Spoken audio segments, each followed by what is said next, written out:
참 좋은 참이죠. 내가 매일 해야 하는 말이 있는데 무슨 말이라고요?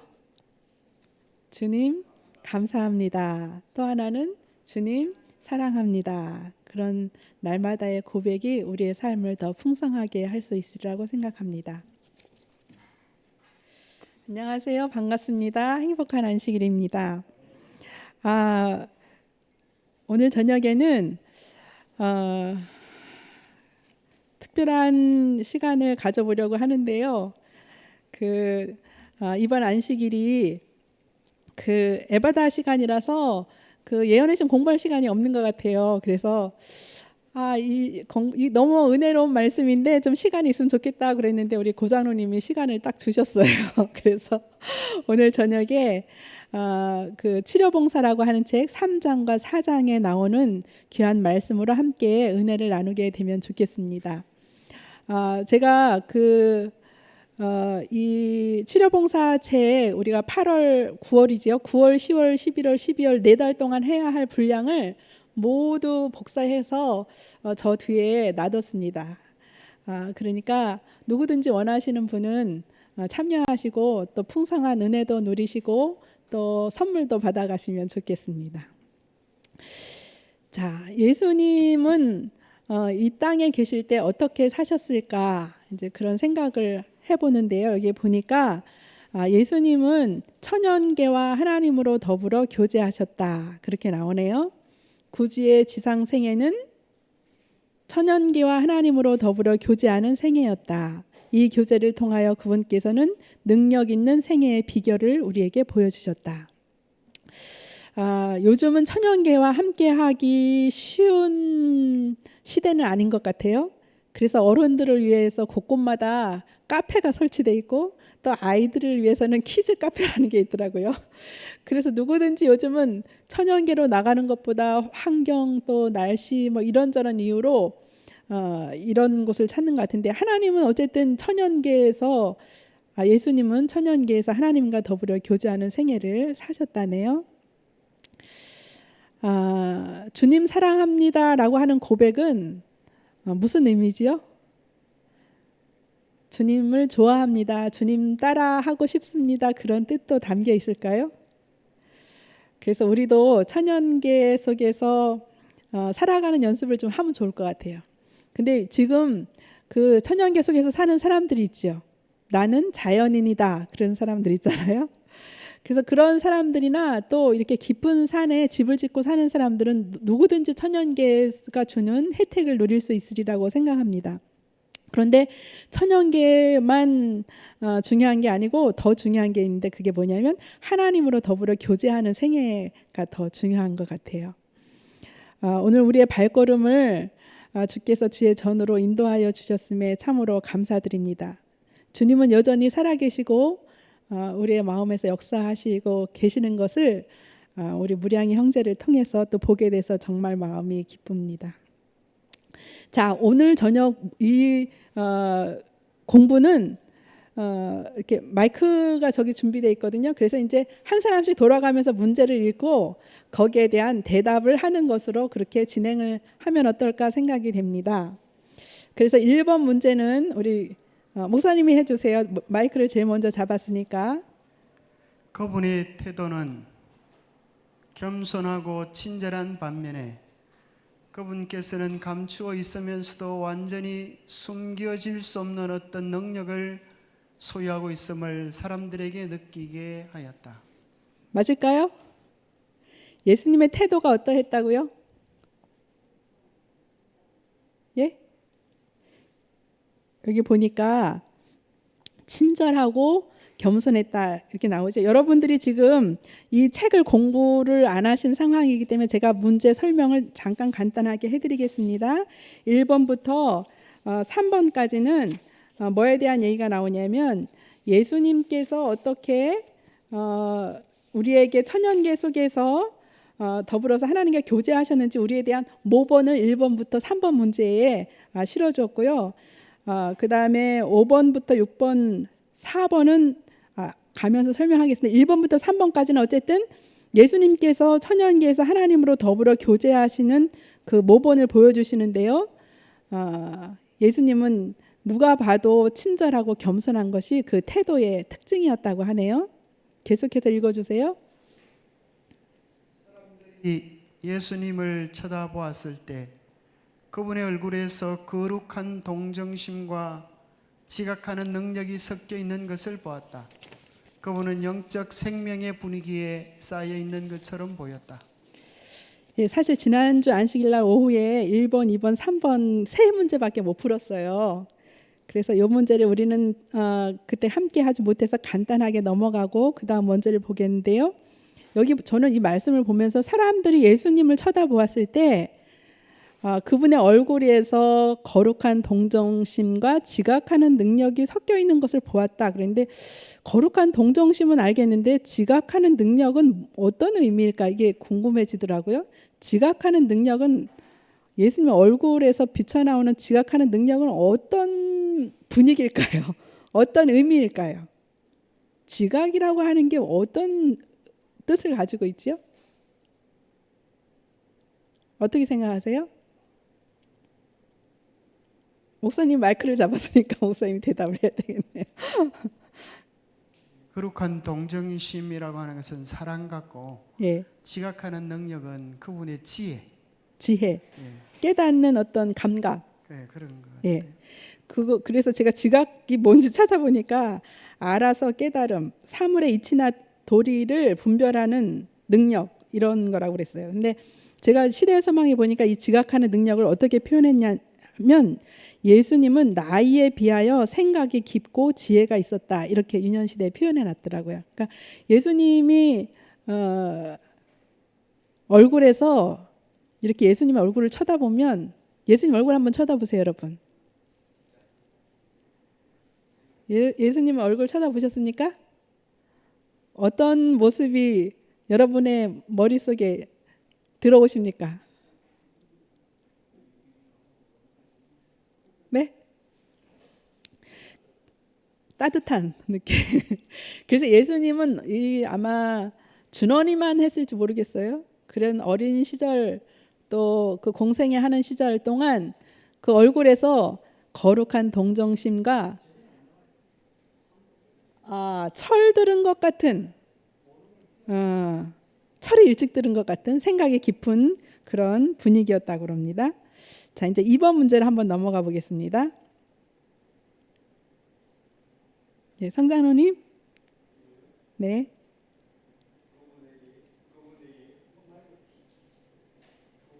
그래서 가장 행복한 시간은 노동하던 장소를 떠나 들로 나가 조용한 산골짜기에서 명상하고 산허리나 숲풀의 나무들 사이에서 하나님과 교통할 때였다. 네. 좀 하나 더 읽어주세요. 이따금 이른 아침에 어떤 후미진 장소에서 명상하고 이런 거요? 죄송합니다. 제가 답을 장로님이 생각해서 한번 넣어보세요. 후미진 장소에서 명상하고 성경을 연구하고 기도하시는 그분을 발견할 수 있었다. 주님께서는 찬미의 모로서 아침빛을 맞이하셨다. 그분께서는 감사의 찬미의 모르겠는데 그분께서는 맞아요. 당신의 노동 시간을 즐겁게 하고 수고에 지치고 낙심한 사람들에게 하늘의 기쁨을 안겨주셨다. 예수님께서는 당신의 봉사 생애 동안 대부분 오교에서 보내셨다. 아이고 감사합니다. 정답을 많이 맞추셨네요. 자, 예수님에게 있어서 가장 행복한 시간이 언제였을까 궁금하시죠? 근데 예수님에게 있어서 가장 행복했던 시간이 언제래요? 여기 보니까 노동하던 장소를 떠나 그런데 예수님은 어떤 노동을 하셨을까요? 예, 목수 예수님이잖아요. 목수 일을 하셨어요. 근데 그 목공소를 떠나서 들로 나가서 조용한 산골짜기에서 명상하고 산허리나 수풀의 나무들 사이에서 하나님과 교통할 때가 어땠다고요? 가장 행복했다고요. 자, 여러분은 언제 가장 행복하십니까? 잠잘 때. 예, 우리 그래서 지난번에 여쭤보니까 어떤 분이 잠잘 때 제일 행복했다. 어떤 분은 맛있는 거 먹을 때 행복했다. 어떤 분은 집안을 깨끗이 청소해 놓고 나왔을 때 굉장히 행복했다. 어떤 분은 쇼핑을 할 때 행복했다. 여러 대답이 나왔어요. 근데 제가 이 말씀을 왜 드리냐면 예수님은 이럴 때 행복했지만 나는 이럴 때 행복해. 이럴 수 있지요. 그런데 예수님이 행복했던 시간이 우리에게 중요할까요? 예수님은 예수님이니까 예수님 나름대로 행복하고 우리는 우리니까 우리 나름대로 행복하고 그러면 되나요? 그래서 우리는 예수님이 행복했다 하면 그 행복한 비결을 배워야 되겠어요. 그죠? 그래서 예수님을 따라가는 사람들은, 예수님을 사랑하는 사람들은, 왜 연예인들이 그렇잖아요. 왜 그 젊은이들이 연예인 좋아하면 그 연예인이 무슨 옷을 입는지, 또 어떤 제스처를 어떻게 춤을 추는지, 다 따라하잖아요. 그죠? 그처럼 우리가 정말 그리스도인이고 예수님을 사랑하는 사람들이라면 예수님이 좋아했던 것을 좋아하고 예수님이 싫어했던 것을 우리도 싫어하고, 예수님이 가장 행복했던 시간에 우리도 행복을 조금은 맛볼 수 있어야 하고, 그래야 정말 예수님 사랑하는 사람들 아닐까요? 여러분은 기도하시면서 또 찬미하시면서 정말 행복하십니까? 예, 그러면 여기 다시 한번 가로를 넣어서 한번 읽어보겠습니다. 이따금 이른 아침에 어떤 후미진 장소에서 명상하고 성경을 연구하고 기도하시는 그분을 발견할 수 있었다. 주님께서는 찬미의 노래로서 아침빛을 맞이하셨다. 그분께서는 감사의 노래로서 당신의 노동 시간을 즐겁게 하고 수고에 지치고 낙심한 사람들에게 하늘의 기쁨을 안겨주셨다. 그러니까 노래를 부르는 게 자기만 기쁜 게 아니고 어떻게 된대요? 다른 사람에게도 기쁨을 안겨주는 일이 된대요. 그러니까 희한하게 집안에서 여러분이 아침에 조용히 찬미를 부르면 그 찬미를 들은 어떤 사람이 있다면은 하루 중에 무의식 중에 그 사람이 그 노래를 부르고 있는 거 들으실 수 있을걸요. 그래서 이렇게 여기 왜 찬미의 노래고 또 감사의 노래고 두 번씩 했을까? 예수님은 무슨 노래를 불렀을까? 이제 그런 생각을 하는데요. 예수님은 목소리가 좋았는지 어땠는지는 잘 모르겠지만 찬미를 많이 하신 것 같아요. 노래를 많이 하신 것 같아요. 근데 제가 가만히 보니까 우리 중동교회에 찬양하는 시간이 너무 없는 것 같아요. 그래서 제가 목사님한테 맨날 그 둘째 찬미 빠뜨리지 말고 마치는 찬미 빠뜨리지 마세요. 맨날 그래요. 근데 목사님은 제 말을 잘 안 듣잖아요. 그래서 제가 그럼 우리 화요일 날은 한 30분 동안 찬양만 합시다 그랬어요. 그래가지고 9월달 한 달 동안 승낙을 받아냈어요. 그래서 9월 한 달 동안은 30분 동안 막 힘차게 찬양을 하는 거예요. 가사에. 근데 찬양도 지난 안식일날 보니까 찬양도 뭐라고 그랬어요? 예배라고 그랬더라고요. 그래서 준비 찬미 이런 말 쓰면 안 된다고 그랬잖아요. 왜냐하면 찬미 자체가 예배이기 때문에 준비 찬미 하시겠습니다. 뭐 이런 거 쓰지 말라고 김상래 목사님이 그렇게 말씀하시더라고요. 근데 어쨌든 찬미는 우리 마음에 뭐가 있어야 나오냐면 기쁨이 있어야 찬미가 나와요. 그죠? 막 근심이 있고 막 어떤 고민이 있고 그러면 자꾸 노래를 하려고 해도 노래가 안 나오더라고요. 정말 노래가 안 되더라고요. 근데 우리의 마음에 기쁨이 있을 때 찬양이 나와요. 그래서 내가 노래를 한다고 하는 것은 기쁘다고 하는 뜻이에요. 그런데 마귀는 우리의 이렇게 표정을 보거든요. 내가 이 사람 틈을 탈 수 있을까 없을까를 이렇게 유심히 살핀단 말이에요. 근데 마귀는 우리의 속마음을 알까요 모를까요? 우리 속마음은 몰라요. 예수님은 우리의 속마음을 깨뜨려 보시는데 마귀는 우리의 속마음을 모른다고 그랬어요. 그래서 우리가 속으로 막 근심 걱정이 많아도 입으로 막 노래하고 있으면 마귀는 뭐라고 그래요? 이 사람한테 가까이 갈 수 없다. 이 사람 너무 마음에 성령이 가득하고 기쁨이 충만한가 보다. 도망가자 이렇게 한대요.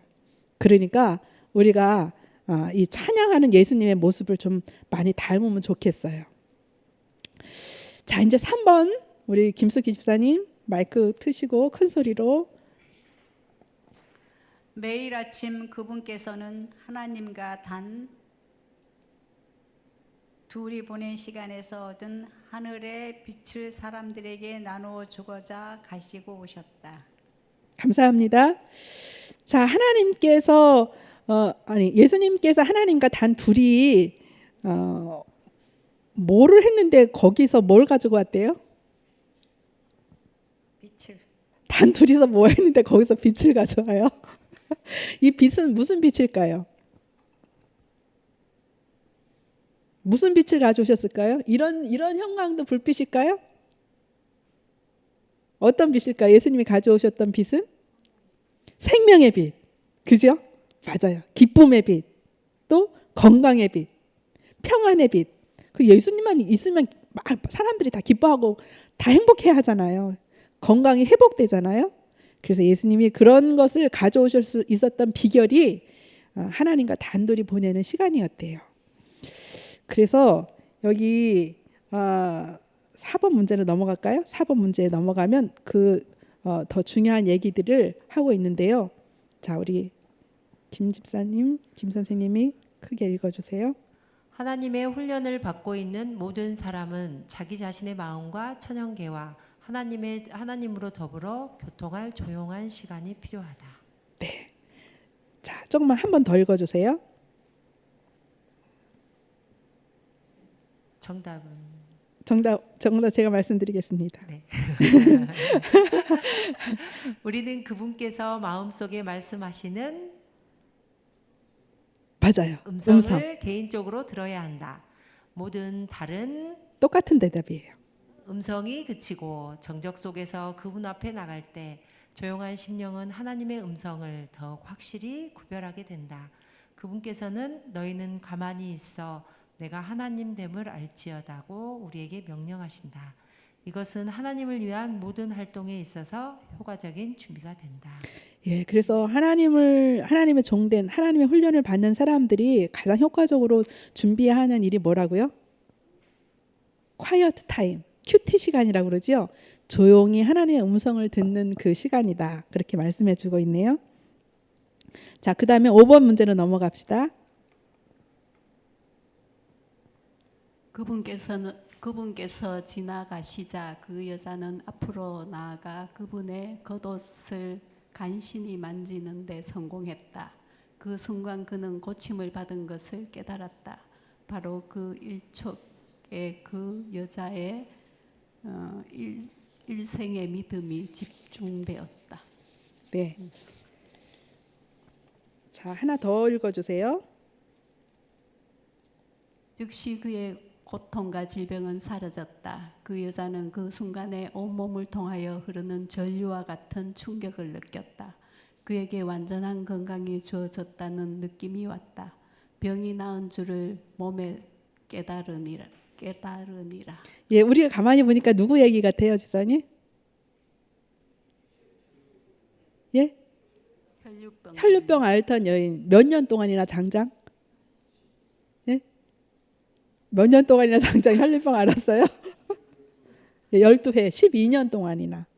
그런데 이 12년 동안 혈류병 앓던 이 여인이 모든 재산을 다 의사한테 허비했어요. 그런데 그의 질병을 낫게 하는 것은 뭐였대요? 예. 그래서 여기 하나 더 있는 것 같아요. 자, 하나 더 있는 것 같아요. 6번에 있네요. 우리 백 지사님 해주세요.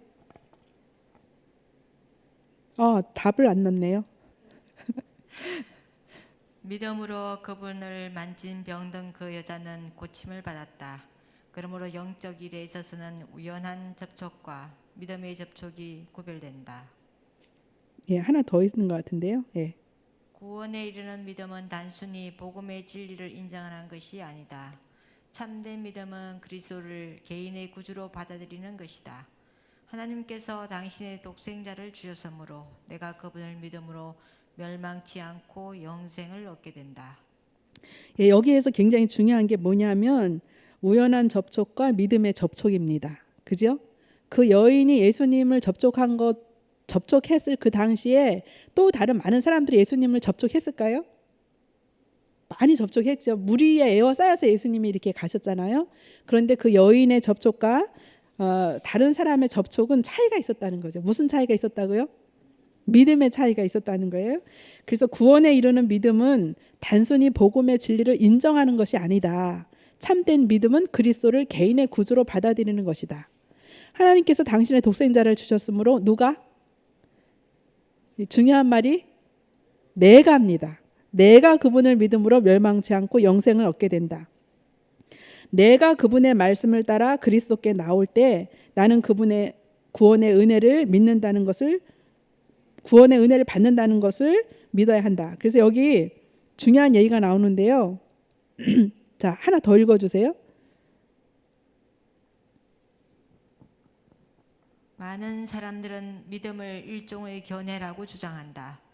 구원하는 믿음은 일종의 거래이다. 그러므로 그리스도를 받아들인 사람들은 자기 자신들을 하나님과 언약 관계로 연결하게 된다. 산 믿음은 활력과 신뢰심의 증가를 의미한다. 그러므로 산 믿음은 그리스도의 은혜를 통하여 사람에게 승리하는 능력이 된다. 예, 여기서 이제 믿음의 차이를 얘기하는데요. 그 일종의 견해와 일종의 거래라고 하는 것으로 묘사를 해놨어요. 믿음이라고 하는 것이 일종의 견해일 수도 있고 견해인 사람도 있고 어떤 사람은 믿음이 일종의 거래다. 무슨 차이가 있지요? 견해와 거래. 견해는 앞에서 말한 무슨 말과 같은 말일까요?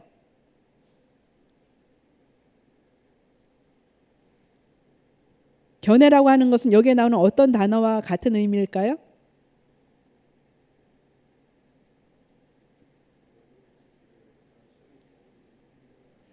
예, 인정하는 것. 인정하십니까? 인정하는 거 믿음입니까?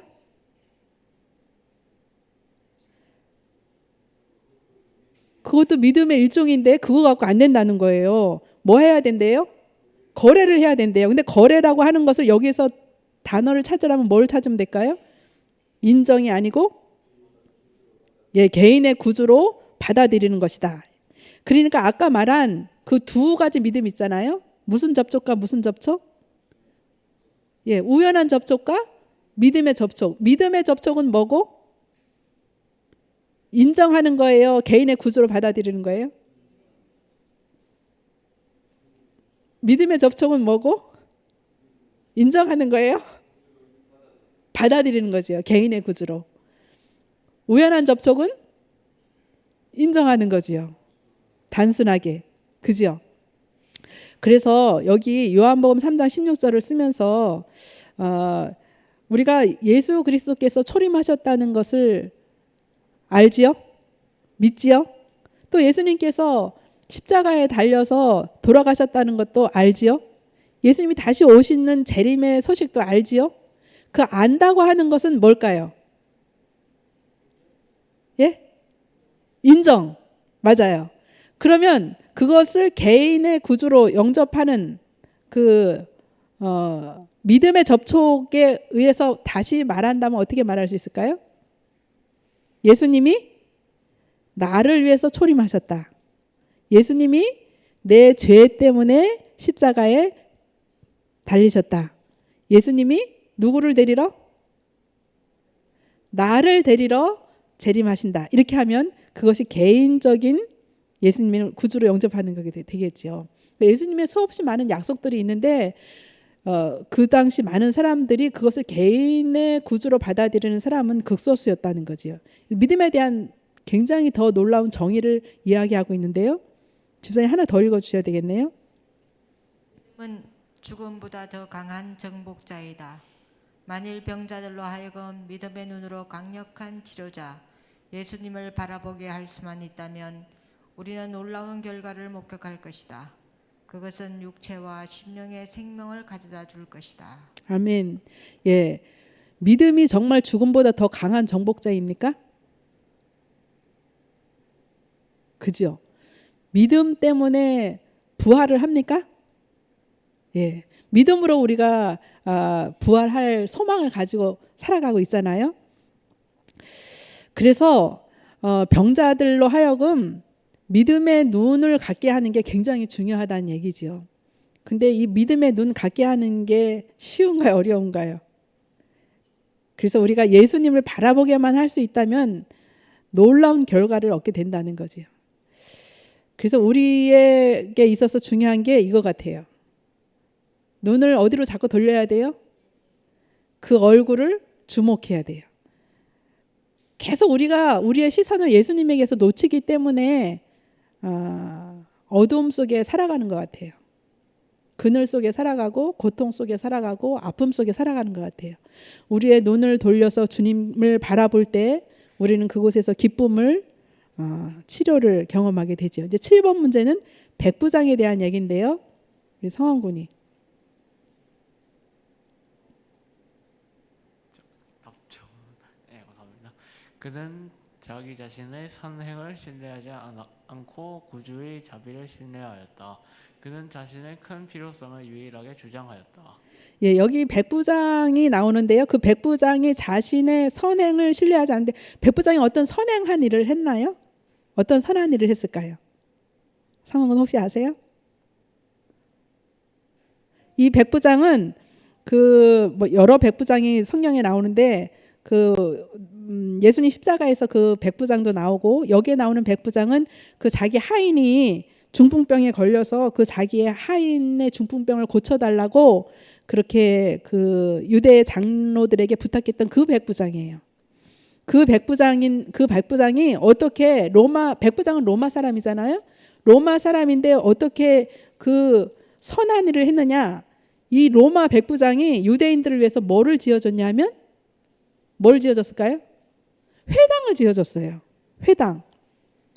그래서 이 유대 장로들이 이 백부장은 정말 선행을 많이 했다. 우리를 위해서 좋은 일을 많이 했으니까 이 백부장이 요구하는 것을 반드시 들어줘야 한다고 그렇게 예수님에게 말했어요. 그런데 이 백부장이 참 놀라운 말을 하지요. 무슨 말을 하지요? 혹시 성원군? 그 예수님이 이 백부장의 요청을 따라서 그 중풍병자 하인을 고쳐주려고 가는데 그 백부장이 나와서 뭐라 그러죠? 예, 말씀으로만 하옵소서. 그러면 낫겠나이다. 그런 아주 놀라운 믿음의 말을 하지요. 유대인도 아닌 로마인에게 어떻게 이렇게 큰 믿음이 있었는지 예수님이 굉장히 감탄하시고 칭찬하시잖아요. 그러니까 누구에게 믿음이 있는지는 사실은 우리가 잘 모르는 것 같아요. 그 마음에 성령께서 역사하시는 사람, 그런 사람들이 우리 같은 사람일 수도 있고 더 연약한 사람들일 수도 있겠네요. 자, 성은 이거 하나 더 읽어주세요. 그대는 그대가 죄인이기 때문에 하나님께 축복을 받을 가망이 없다고 생각하는가? 그리스도께서 죄인들을 구원하기 위하여 이 세상에 오셨다는 것을 기억하라. 우리는 하나님께 내어놓을 것이 아무것도 없다. 우리가 지금이나 미래에 호소할 탄원의 조건은 전혀 속절없는 우리 상태, 곧 그분의 구원의 능력을 필요로 하는 상태이다. 자아를 의존하는 모든 생각을 버리고 우리는 갈바리의 십자가를 바라보면서 말할 것이다. 내 손에는 가지고 갈 아무런 대가도 없고 다만 당신의 십자가에만 매달립니다. 아멘. 예, 8번 문제.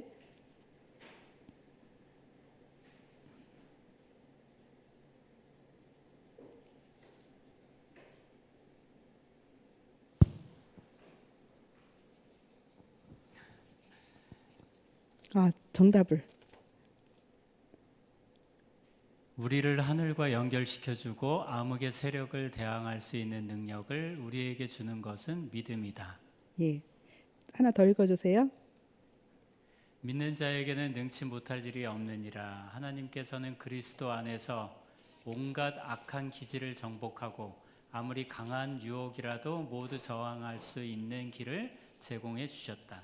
예, 여기 믿음에 대한 이야기를 다시 하면서 사실 우리가 하나님과 연결되어지는 그 고리가 뭐냐면 믿음이잖아요.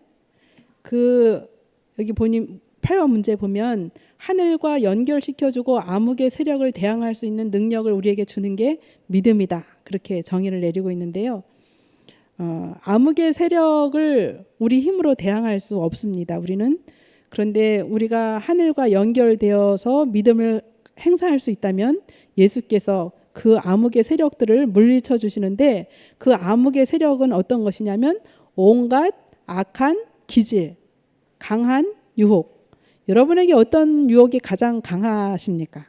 사람마다 다 다르겠지만 그것이 어떠한 것이든지 얼마나 강한 것이든지 또 자기의 기질이 어떠하든지 그 모든 것들을 저항할 수 있는 길을 주님 안에서 제공해 주신다고 하시면서 그 약속의 말씀으로 마가복음 9장 23절을 우리에게 주십니다. 우리 다 함께 믿음을 가지고 마가복음 9장 23절 큰 소리로 함께 읽어보시겠습니다. 믿는 자에게는 능치 못할 일이 없느니라. 예, 믿음 안에서 우리는 뭐든지 할 수 있다고 하는 것이죠. 맞습니까? 예, 주님이 주시는 능력 안에서 뭐든지 할 수 있다. 9번 문제.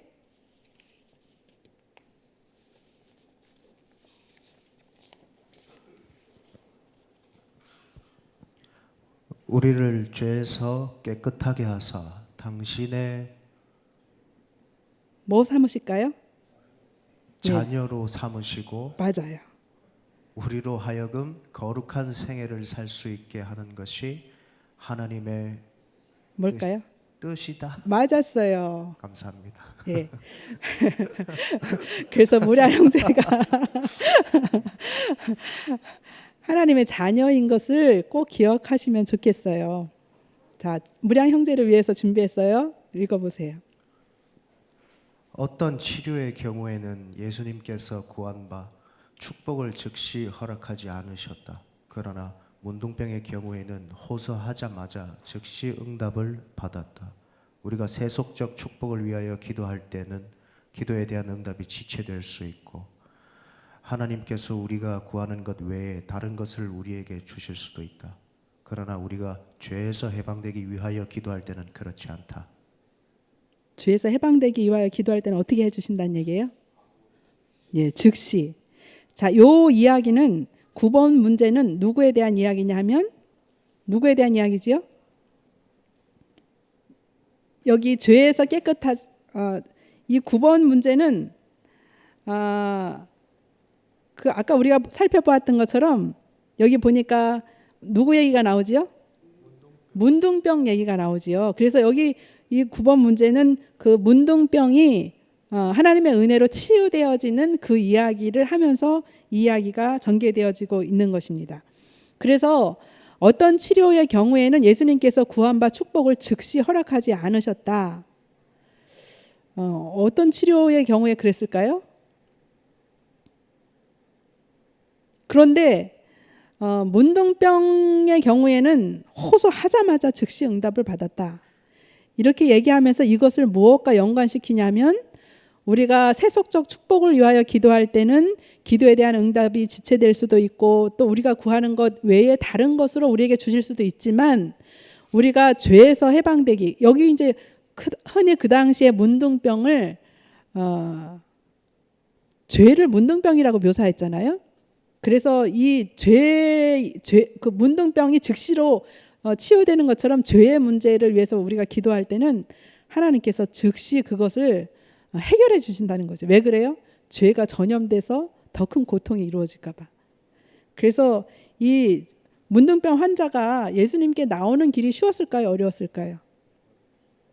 엄청 어렵죠. 왜냐하면 격리돼 있어야 되잖아요. 그리고 이게 그 생명 이 문둥병이 격리되어 있고 사람들의 안전이나 자신에게 가지고 있는 어떤 사람들의 공포감 뭐 이런 것 때문에 이 사람들하고 같이 살 수 없었잖아요. 격리돼서 살았잖아요.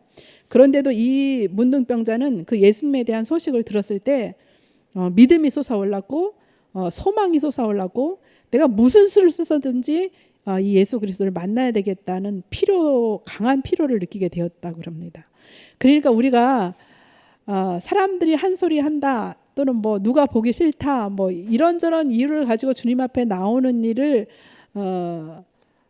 멈칫하는 것은 참으로 어리석은 행동이지요. 여기서 보면 이 문둥병자가 만약에 예수님 앞에 나오지 못했다면 문둥병이 치유됐을까요? 못 됐을까요?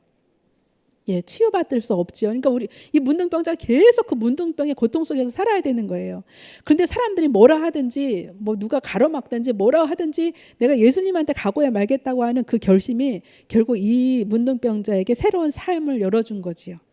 그래서 우리의 신앙이 때로 이런저런 문제들 속에서 어떤 방해가 생기고 가림막이 생길지라도 우리가 주님 앞에 나오는 일에 이 문둥병자와 같은 용기가 있어야 되겠어요.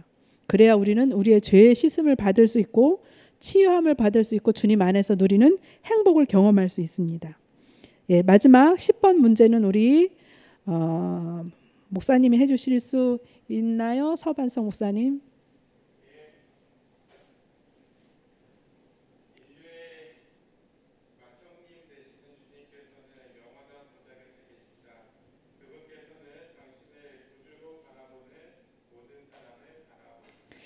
예, 우리 예수님을 뭐라고 표현했어요?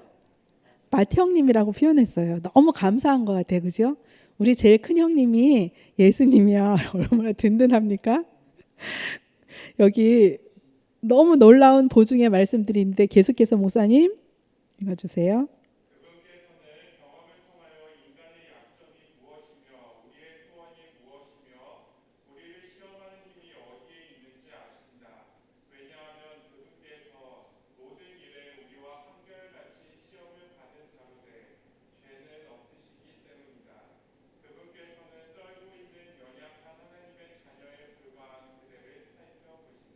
네, 그분께서 경험을 통해 이 경험이 무슨 경험이에요?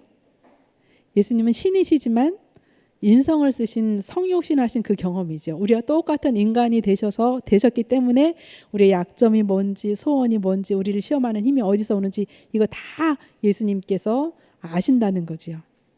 더 있어요?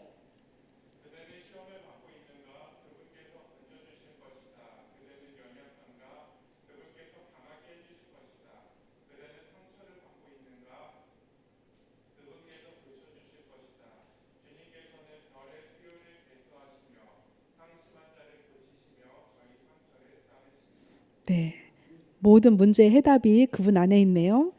또 너무 좋은 말씀에서 하나 더 갖고 왔습니다.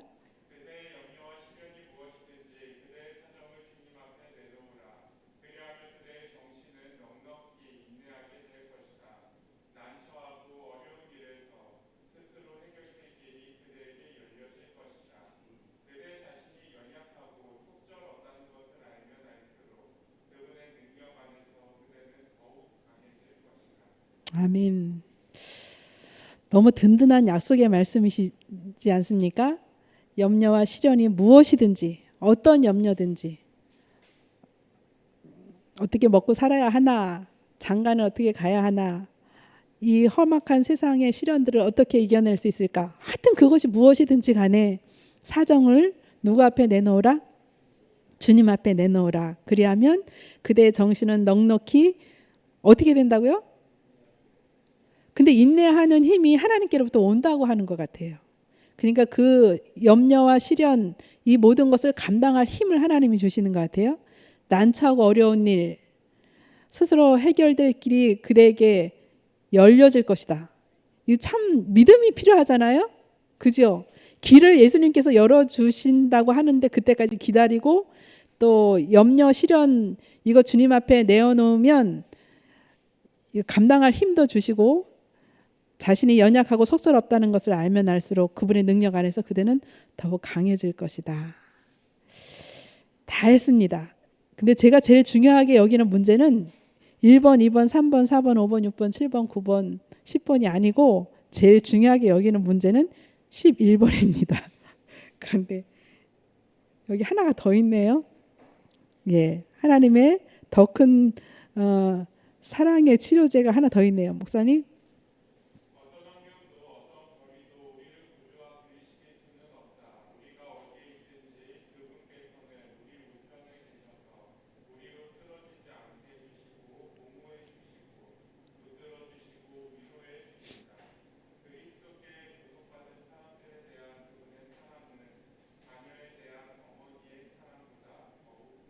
네, 같이 한번 다시 읽어볼까요? 어떤 환경도 어떤 거리도 우리를 구주와 분리시킬 수는 없다.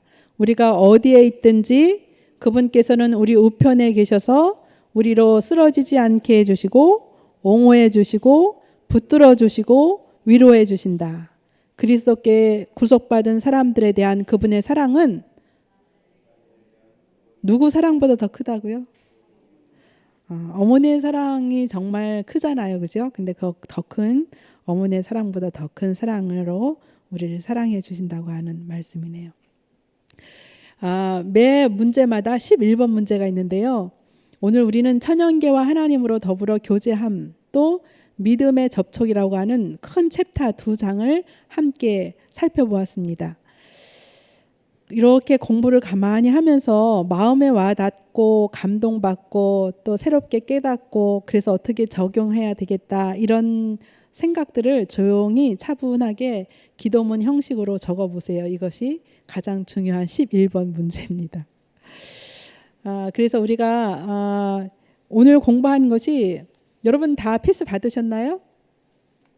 안 받으셨나요?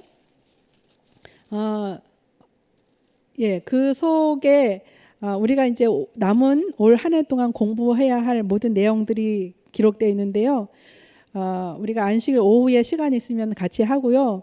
여러분이 개인적으로 집에서 공부하시면서 그 가로에 다 답을 기록해 넣는 것도 중요하지만 원하기는 이 11번 문제의 답을 꼭 적으면 좋겠습니다.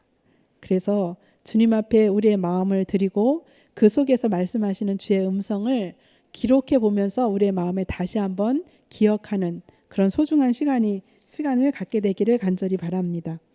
주님께서 우리를 향한 아름다운 약속 읽으시고 예배를 마치도록 하겠습니다.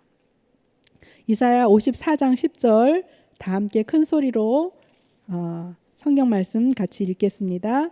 산들은 떠나며 적은 산들은 옮길지라도 나의 인자는 내게서 떠나지 아니하며 화평케 하는 나의 언약은 옮기지 아니하리라. 너를 긍휼히 여기는 여호와의 말이니라.